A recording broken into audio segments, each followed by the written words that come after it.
Everyone, welcome back to our channel Payavula stays. అందరికీ ముందుగా happy Rakshabandhan. ఈ రోజు మన వీడియో ఏంటి అంటే అసలు రక్షాబంధన్ ఎందుకు జరుపుకుంటారు, ఈ రక్షాబంధన్ జరుపుకోవడం ఎప్పటి నుంచి స్టార్ట్ అయిందో మనం ఈ వీడియోలో చూద్దాం.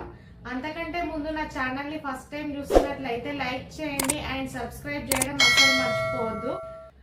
వీడియోలోకి వచ్చేస్తే మనం రక్షాబంధన్ ఎందుకు జరుపుకుంటారో తెలుసుకోవాలి అనుకున్నాం కదా. ఈ రక్షాబంధన్ జరుపుకోవడానికి చాలా మంది చాలా స్టోరీస్ చెప్తూ ఉంటారు, కానీ మహాభారతంలో ఒక చిన్న స్టోరీ ఉంది. ఆ స్టోరీని నేను మీ అందరితో షేర్ చేసుకోవాలి అనుకుంటున్నాను. ఆ స్టోరీ ఏంటి అంటే, మీ అందరికి శిశుపాలుడు అనే ఒక పేరు వినే ఉంటారు.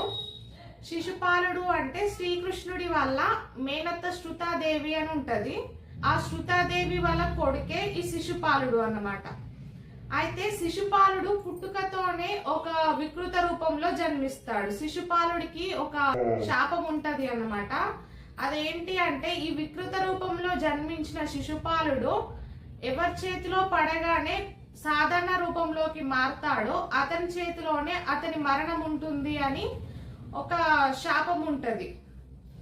అయితే ఒకరోజు శ్రీకృష్ణుడు శృతాదేవి వాళ్ళ ఇంటికి వెళ్తాడు. అప్పుడు శృతాదేవి ఏం చేస్తుంది, వాళ్ళ బాబు శిశుపాలుడు ఉన్నాడు కదా, ఆ శిశుపాలుడిని తీసుకొచ్చి శ్రీకృష్ణుడి చేతిలో పెడుతుంది. అప్పుడు ఆ శిశుపాలుడు సాధారణ రూపంలోకి మారిపోతాడు. ఆ బాబుని చూసి శృతాదేవి చాలా సంతోషిస్తుంది. కాకపోతే ఆ బాబుకున్న శాపం గుర్తొచ్చి చాలా భయపడి బాధతో ఇలా శ్రీకృష్ణుడితో ఇట్లా అడుగుతుంది, కృష్ణ, శిశుపాలుడు ఎన్ని తప్పులు చేసినా నువ్వు క్షమించాలి, అతన్ని చంపొద్దు అని వేడుకుంటది. అయితే ఆమె అట్లా బతిమలాడుతుంటే ఆమె మాటలకు కరిగిపోయిన శ్రీకృష్ణుడు ఆమెకు ఒక మాట ఇస్తాడు. ఏంటి అంటే, నేను అతన్ని ఎన్ని తప్పులు చేసినా క్షమిస్తాను, కానీ ఎప్పుడైతే ఆయన 100 తప్పులు పూర్తవుతాయో ఆయనని దండించక తప్పదు అని చెప్తాడు. దానికి శృతాదేవి ఒప్పుకుంటుంది. తర్వాత కాలం గడుస్తున్న కొద్దీ శిశుపాలుడు పెరిగి పెద్దయిపోయి ఒక చేది అనే రాజ్యానికి రాజుగా మారుతాడు. రాజు అయినా సరే ఆయన వికృత చేష్టలకి, క్రూరమైన పనులకు అంతు అనేది ఉండదు.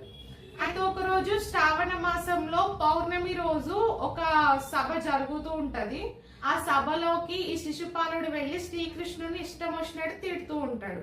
అప్పటికే ఈ శిశుపాలుడు శ్రీకృష్ణుని ఎప్పుడైతే తిడుతూ ఉంటాడో ఆ తిట్టడంతో శిశుపాలుడి 100 తప్పులు పూర్తవుతాయి. అప్పటికే శ్రీకృష్ణుడు చాలా కోపంతో ఆయన చేతిలో ఉన్న సుదర్శన చక్రాన్ని ప్రయోగిస్తాడు. అప్పుడు ఆ సుదర్శన చక్రం వెళ్లి శిశుపాలుని తాకగానే శిశుపాలుని తల, శరీరం వేరుగా పడిపోయి శిశుపాలుడు మరణిస్తాడు. అయితే ఇప్పుడు ఎప్పుడైతే శ్రీకృష్ణుడు సుదర్శన చక్రాన్ని బలంగా విసిరాడు కదా, అప్పుడు శ్రీకృష్ణుడి వేలికి చిన్న గాయం అవుతుంది. ఆ సమయంలో అక్కడే ఉన్న ద్రౌపది తన చీర కొంగుని చించి శ్రీకృష్ణుడి వేలికి కడుతుంది. అయితే శ్రీకృష్ణుడు ద్రౌపదితో ఇలా అంటాడు, నన్ను అన్నగా భావించి నా గాయానికి కట్టుబెట్టావు కదా, నువ్వు ఎప్పుడైతే ఆపదలో ఉంటావో ఒక్కసారి నన్ను తలుచుకో, నేను నిన్ను ఆదుకుంటాను అని శ్రీకృష్ణుడు ద్రౌపదికి మాట ఇస్తాడు. అయితే ఆ రోజు జరిగిన ఈ సంఘటననే ఈ రక్షాబంధన్ కి నాంది అని చెప్తూ ఉంటారు. తర్వాత కాలంలో జరిగిన ద్రౌపది వస్త్రాపహరణంలో శ్రీకృష్ణుడు ద్రౌపదిని కాపాడిన విషయం అందరికీ తెలిసిందే. శ్రావణ మాసం పౌర్ణమి రోజు కాబట్టి ఆ రోజు జరిగిన ఈ సంఘటననే రక్షాబంధన్ కి నాందిగా నిలిచింది అని చెప్తూ ఉంటారు. మన తెలుగు రాష్ట్రాల్లో అయితే ఇది చాలా మందికి పండగ మాత్రమే కాదు, ఇది బ్రదర్స్ చాలా ఎమోషనల్ డే కూడా.